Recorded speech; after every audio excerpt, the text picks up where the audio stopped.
viewer.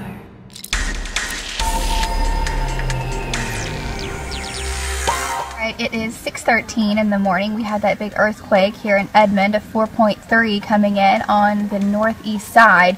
And then we look at our live radar, crank it up and dial it in, and we've seen this before, so I'm not 100% sure what causes this. We just got another update on, aftershocks from that earthquake.